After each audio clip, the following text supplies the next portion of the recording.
Good morning, everybody. Tuesday, Talk Tuesday. Crunchy. It is quite chilly today. We're here at the straight road. So it's just flat out easier to film here. And there's actually no wind. So like, it's only minus 15 Celsius. With the wind, it's like minus 25. But thankfully, today at least, there's no wind here, which is good. If there had been, I would have shifted to a forest walk. But okay, we've got 13 today. We've got Bailey, Maggie, Stella, Archie, Newton, Hamish taking the lead there. We've got Tucker doing wormy worms. Rory, leave him be. Good girl.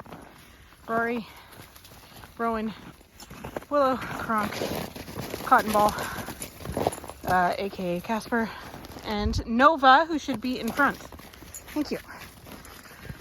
Okay, and as you can see, Casper obviously still on leash, still attached to me. We're working on manners.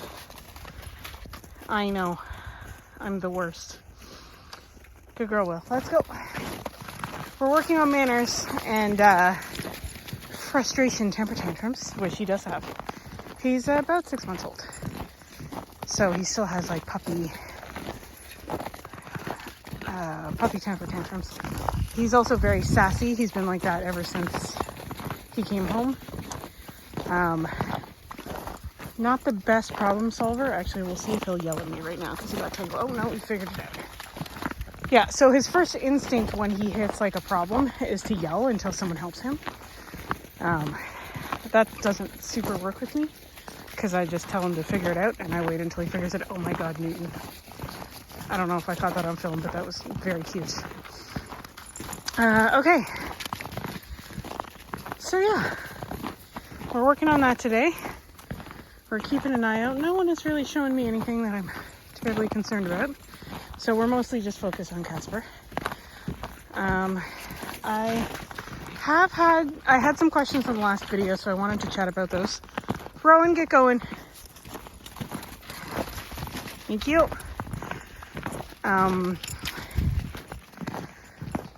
one of them, like the major one, is why don't I do on-leash greetings? There's Kronk away. There's a plethora of reasons why I do that.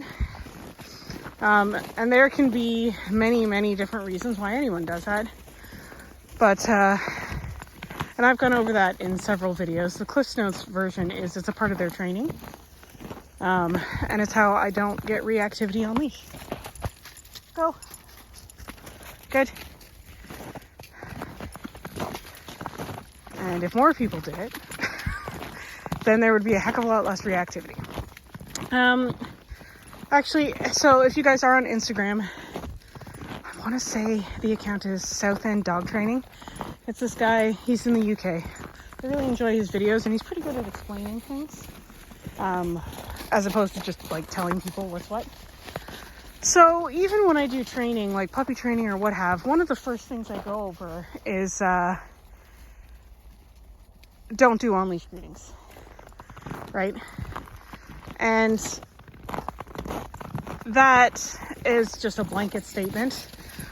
Generally what I mean by it is like, if you don't know what your dog is saying and you can't accurately gauge dog body language and you're not going to keep your eyes on your dog, don't on-leash greet. Because like there are some dogs, there are happy-go-luckies that like it's totally fine if they on-leash greet, they're comfortable, what have you.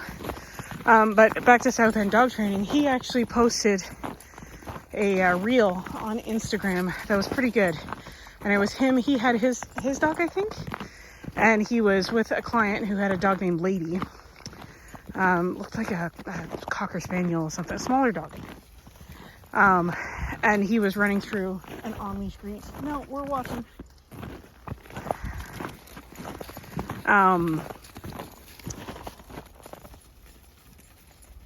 And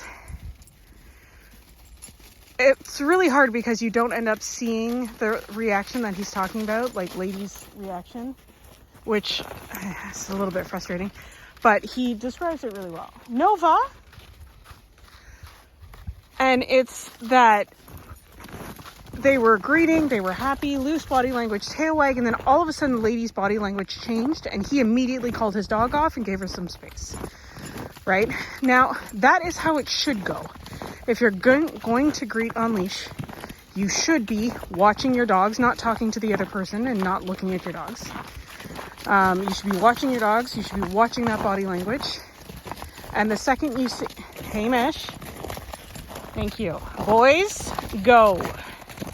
And the second you see a shift in body language that suggests that the dog is uncomfortable, and you need to know what that looks like, you need to separate them, give them some distance, let them reset, and you have to be responsible for that. The reality is some people just can't read body language, and that's okay. Like, if you don't see it, you don't see it. That's the way it is. Hamish, out. Get going. All of you loiterers, they're hoping I'll turn around here. That is not the case. Willow, where you go? Rory, we're going this way. And can you learn how to read that sort of body language? Sure. But like, just be honest with yourself. If you're not going to pay that close attention, you're more interested in talking with the person than focusing on the dogs, which is also fine if that's the kind of social you are. Then just acknowledge that it might not be a good idea. Hold on. Sorry, headphone users. Tucker! He's like, but you're talking, so you're blind, right?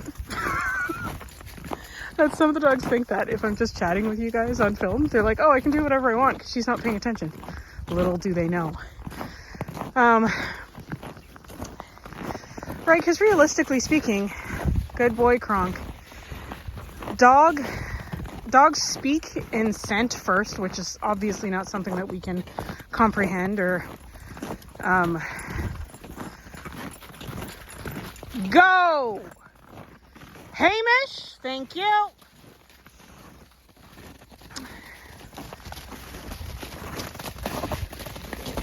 Good boy. See, like here, that's him saying he's uncomfortable. Now he's off leash, so I can easily tell him to just go away. No, we don't ambush wormy worms. Nice try, Cass. And like, if I have a better example, then I will point it out. But like, it's okay if you're just not that kind of person, then just don't unleash greet. And I flat out say, especially for puppies and first time dog owners, and I stick to it myself, if I'm only going to meet a dog one time, I'm not interested in going through the process to make sure everybody is comfortable meeting each other.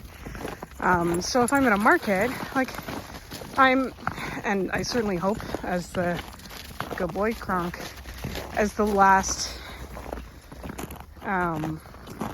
week's person, I sincerely hope I don't meet them again. But that's the reality, is like, or maybe I'll run into these dogs once a week, but we're not going to play, we're not going to coexist, we're not going to go on hikes together. So, and this might sound harsh, to me, it's just like a waste of energy and resources to go through the protocols to make sure the dogs are set up for success, set up to, if not like each other, then at least tolerate each other's presence. And again, we've talked about that before. I've got lots of dogs here that like don't like each other, but they just coexist and they don't make an issue of it because that's how we train here. Hey Mesh, you're blocking the way. Go. He's like, I just got a puppy to the face and I'm not happy about that. My response is get out the road.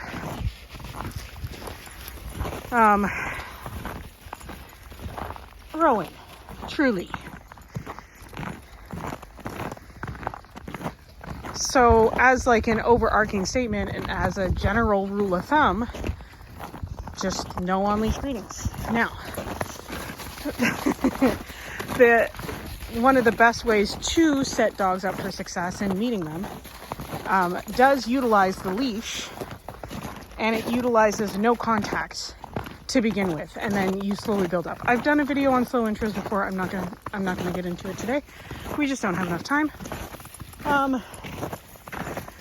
But it's a fair amount of time and effort, and if you're lucky on the other side, the dogs will be friends, the dogs will like each other.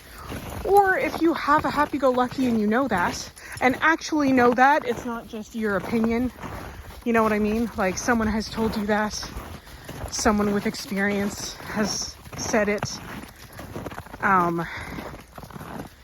then whatever. Like, situations are different for things. That's why I do lifestyle training. I don't do strict obedience training or anything like that, is because every dog is different and every situation is different. Bailey, Kronk, and Hamish. I don't want to know. Tucker? No, you're way too interested in that for me to want to let you guys do that. Sorry, Casper. Casper's decided that Tucker is also his name. So every time he hears it, he's like, what? What do you want? Anyway, so that was the main question last week. And then I wanted to, oh my God, how are we over 10 minutes already? There's never enough time, I swear. Okay, so I wanted to touch briefly, because we're in a cold snap, about dog attire. Luna, not Luna, Nova. For those of you who've been here a while, Luna was a different Goldens. There's so many Goldens. Anyways. Yeah, so as you can see, we've got a variety of jackets on today, because it is chilly. Good. And for Ottawa, at least, I think it depends more. Get out of the way. That was a torpedo. There we go. Okay.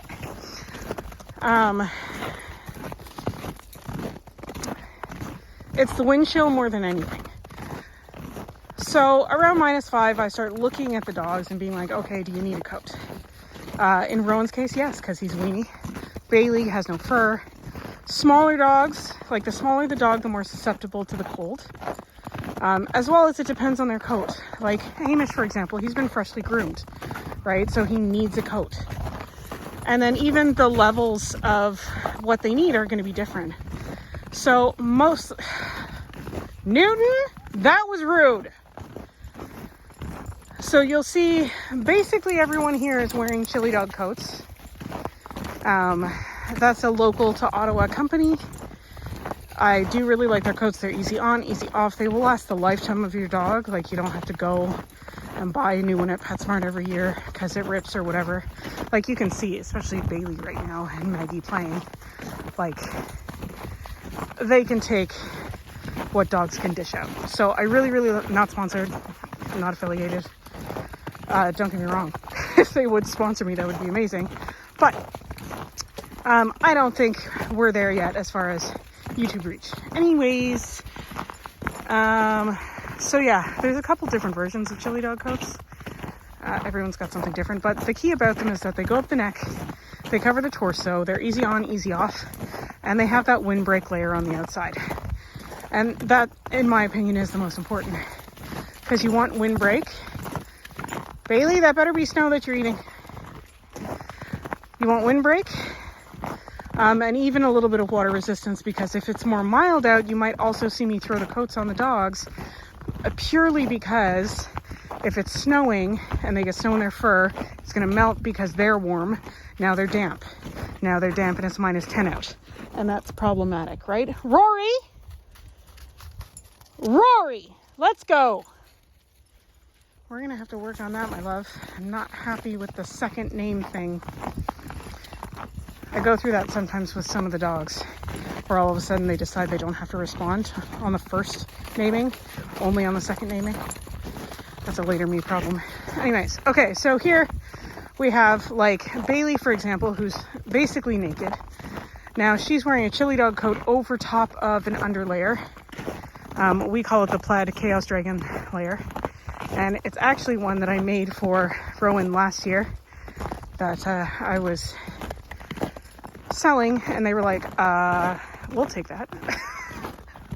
And don't worry, for all you Bailey Rowan love affair lovers, Rowan will be getting a matching one soonish. It's up next on my sewing table. Anyhow, and Rowan! Ro! Come on! Hi! No. He's like, I hear you, but I have a Tucker. Come on, Ro. Good.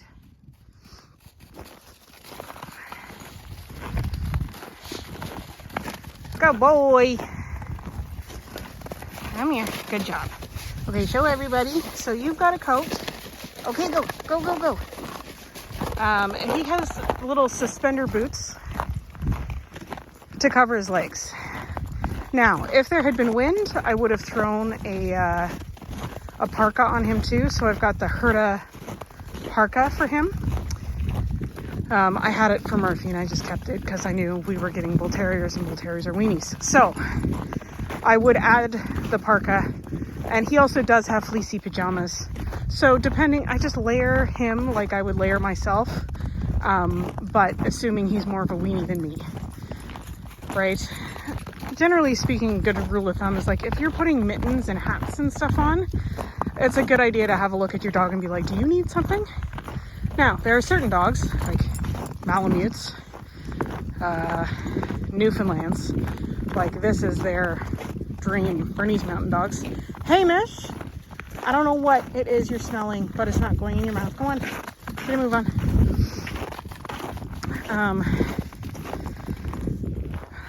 Right? They have like triple layer coats. They don't care about this weather, but that's none of the dogs that I have here.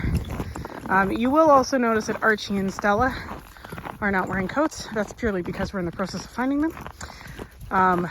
And because there's no wind, and they're who I'm gauging the length of walk on. So when they start to show me signs of them being cold, that's it. We're turning and going back to the car, right? So that's actually what happened when I did the turnaround, is I started noticing. But you can see they're still pretty comfortable. And then of course this one, who's basically just made of fluff. Like he has a really thick coat, so I'm not worried about him. And the reason I brought him today is also because if he gets cold, he's of the size where I would just look at him and be like, okay, into the coat you go, and shove him in my coat to keep him warm and give him a break from the cold. But like, he's taking this whole walk like a champ. He's totally fine. There's zero signs that he's feeling it. So it depends on your dog. And what the weather is. So yeah, that's my little PSA of, oh, I should mention boots too. I've had questions about boots. I really like the Canada Pooch boots. You can get them if you're in Canada at like Pet Value. You can order them online too. I think it's like canadapooch.com or .ca. Again, not sponsored. But their boots I find are the are the easiest to put on and take off. They last a fair time. They seem to be the most comfortable for walking. Like I put it on the boys when they're in the market, just because of all the salt and stuff on the road. So Rowan is wearing the Canada Pooch boots, but the suspender version right now. And the, I think they're the tall, or I don't know, the high, whatever. There's the regular and then long. He's wearing the long ones. And I got the long ones for him, even if they're a bit too long. Okay, Kronk, out. No, you're not eating that. Hamish, out, go, leave it. No, you're also not eating that. Thank you. None of you needs that kind of fiber. Or Muttlucks are another one that I enjoy. They're like these balloon booty ones that are good if you don't use them that often. Though I will say, when we use them with Kronk, they seem to just cut into his feet a little bit too much, like into his ankles. And I also found it helpful to put like baby socks. So baby socks with grippies, then these balloon booties, and that seemed to be a good combination to keep them comfortable. And again, I only really put it on them if there is salt involved, like if I'm walking on city streets. As you can see, like we're out in the wilderness. The only one who has them is Rowan, and it's because he keeps breaking open his like he's got some scabs on his legs just from like running through the forest and going through shrubs and slicing himself up, and he keeps breaking them because it's so cold. So he got suspender booties purely for when we're in the wilderness, because like regularly he just has regular boots. And, oh my god, 20 minutes. I'm so sorry, guys. I'm gonna sign off. I know there was other stuff I needed to answer, so I will answer those next video. As always, if you have any questions about this or any other video, you know what to do. If you have a second to like, comment, and or subscribe, it is so appreciated. Thank you so much. I love hearing from you guys in the comments. And I've instantly forgotten the next part of my outro. Guys, what's the next part? Oh, I hope you guys are having a fabulous day. And we'll talk to you soon. Cheers.